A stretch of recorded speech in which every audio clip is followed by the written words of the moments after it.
The Dying Light Rust crossover event is back, but this time it's available on all platforms and it's live until July the 1st. Console users have had to wait a bit longer for this, but as of today you can now download the free Rust crossover bundle. I'm not really familiar with Rust, but the crossover looked really cool in the trailer, and I am a fan of the events anyway, so let's have a quick look at what we get with the free DLC, and then I'll cover the event afterwards. I've left timestamps in the description if you prefer to skip straight to it now though. As I said, the Rust bundle is completely free and can be downloaded from the main menu of the game, but if it's not showing there to purchase, then just go to your console store and search Dying Light Rust. So the first thing from the bundle to check out is the Rust outfit for Crane, and it's called the Heavy Plate. It's actual armor from Rust, and unlike Rust though, you won't have to use craft parts to make it, as you can just find it in your stash under DLC outfits. So let's take a look at Crane modeling it for us in the main menu. It's a fun concept, and I'm sure fans of Rust will appreciate it, but I'm not a big fan of this outfit, to be honest with you. I like the saucepan helmet though, and it's a shame we can't choose to use that separately and mix and match it with other outfits. Next we have the Salvaged Cleaver, again an authentic Rust melee weapon that's very reminiscent of the Last Hope from Dying Light 2, in that it's essentially a pole with a bit of street sign attached to the end of it. The blueprint for all of the Rust weapons can be found in your DLC list, and they are all blue rarity, and interestingly you can use all of these one-handed melee weapons as a base, but also a pick for which a two-handed pickaxe will do. The damage of the crafted cleaver will depend on the rarity of the base weapon used, so a gold base weapon would then make a gold cleaver. Now onto the firearms, and we start with the custom SMG. Again, it stays pretty true to the Rust version, having 24 rounds in a clip, and even has the actual sound effects from that game. Again, the blueprint is in the DLC list, but strangely, this one doesn't need a base weapon to craft it. It simply needs 6 metal parts, 3 duct tape, and a tin can. So that's great, you don't even need an actual SMG in order to make this SMG. And then there's the Rust Assault Rifle, another interesting looking mashup that even has a shovel handle for the stock. There's also a smiley face on the other side of the rifle, and that being a standout characteristic, I'm not sure why the trailer didn't show that side instead of the plain one. You can use any rifle to craft this thing, but as with the cleaver, the higher the damage of the base weapon, then the higher the damage will be on the Rust version after crafting it. Lastly, there's a Buggy skin for those who have the following DLC. Now there are some amazing Buggy skins available, and in my opinion this is not one of them. I'm not even sure why they needed to add this to the bundle really, as being a free DLC it hardly adds any value to it. Right, time to take a look at the Dying Light Rust event. As seems to be the case these days, us console players missed out on this last month, but it's here now and I love Dying Light events, so I'm eager to check out this completely new one that boasts some new enemies in the Rust Scientists and also some brand new Bandit Outposts. I've heard from some PC players that the Scientists have remained in the game after the event closed for them.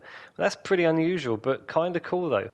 Yeah, so let's have a look at the event. There are 5 personal bounties in this one, starting with the Research Salvaged Cleaver, in which you need to find 10 scrap and 5 tin cans to receive a blueprint for the gold version of the cleaver, according to the trailer. And the next 2 are basically the same, but for gold versions of the SMG and assault rifle, and again involves collecting scrap and plastic tubes and nails.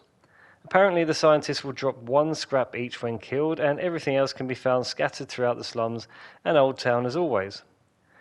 Then we have the Weasel in the Henhouse, where the objective is to find the Rais Outpost in the slums and kill 2 bandits, for which you'll receive an elemental C4 bundle.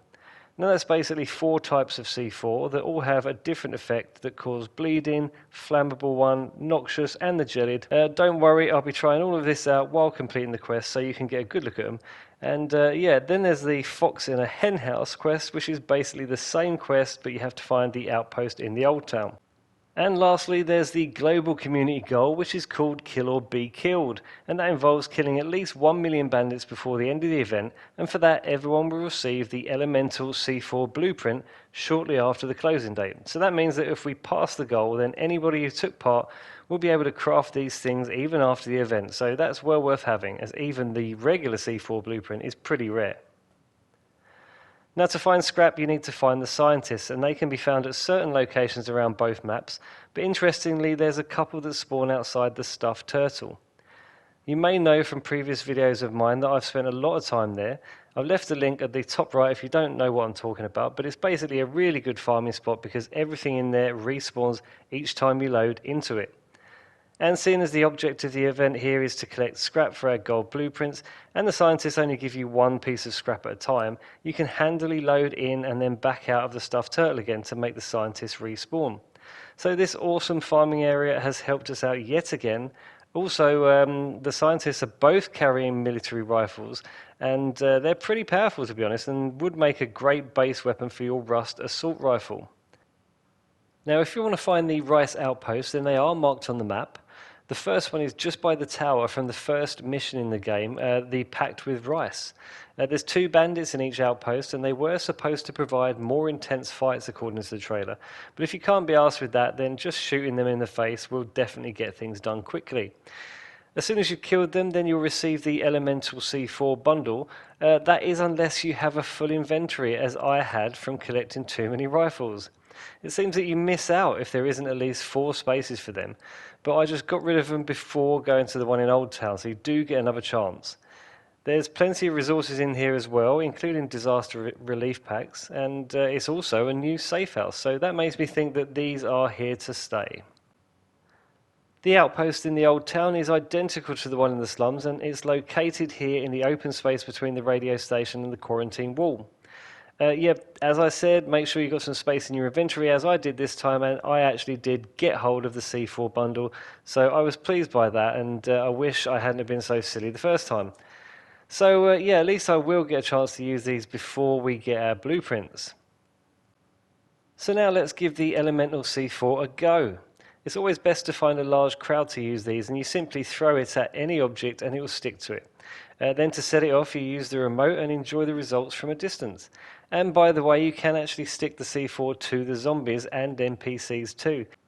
And also, if you look closely, you can see that the C4 is actually the same bright colours of the trailer image. Again, nice little details that weren't essential, but I am glad about. So as I said, the event runs until July 1st, and provided the global target's met, which to be honest I think it already has within less than 1 day, then the docket for the Elemental C4 blueprint will be given a few days after the event is over, so be patient, it will turn up eventually. Have fun with this one, and if you enjoyed the video, please leave a like and subscribe to my channel, and I'll see you on the next one. Cheers!